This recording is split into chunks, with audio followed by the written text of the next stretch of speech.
In yesterday's reading from Ezekiel, we saw the relentless nature of the heart of God towards His people, the reality that His steadfast love never ceases, His immovable determination to pour out His mercy on them, to breathe His life into them, and to make His home with them forever.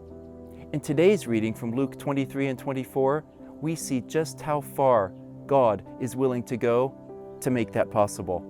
In last week's reading from Luke, Jesus was betrayed by Judas, denied by Peter, and arrested by the religious leaders. They charged Him with blasphemy for claiming to be what He was, the Son of God.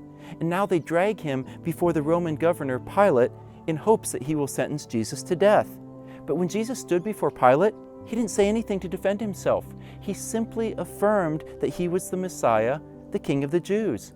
And then when He was questioned by King Herod, Jesus didn't say anything at all. One reason is because they didn't have any real authority to do anything to Him. He had told His disciples back in John 10, "Nobody takes my life from me. I lay down my life on my own initiative." And also, He wasn't trying to escape death. He was planning to die so that He could give life to people like you and to people like me. He proved it on the cross. The soldiers mocked Him. The religious leaders and the people taunted Him. And Jesus just loved them. He said, "Father, forgive them, for they don't have any idea what they're doing." They crucified Him between two criminals who fully deserved the punishment that they were getting. But one of them recognized Jesus, and he said, "When you come in your kingdom, don't forget about me." And amazingly, Jesus assures this criminal that on that very day, he would be with Jesus in paradise. With His dying breaths, Jesus continued to offer life. And then 3 days later, He rose from the dead, and He defeated death forever. Some women went to the tomb to anoint the body of Jesus with spices, but they didn't find the body of Jesus there. And 2 angels were there, and He said, "Why are you looking in the place of the dead for someone who's alive? Don't you remember that He told you He would rise again?" And the women knew that Jesus was alive. Then Jesus appeared to 2 men on the road to Emmaus. They didn't know it was Jesus at first, and they shared with Him their despair about the death of Jesus because they thought He was the one who was going to redeem Israel, but now He's gone. But Jesus made it clear that death is not the end. He said, "Don't you know that this had to happen so that the Messiah could fully enter into His glory?"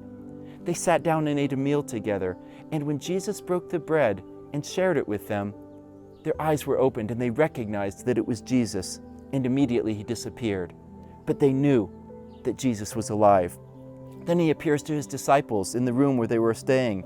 He showed them the scars on His hands and on His feet, and then He ate with them to prove to them that He wasn't a ghost.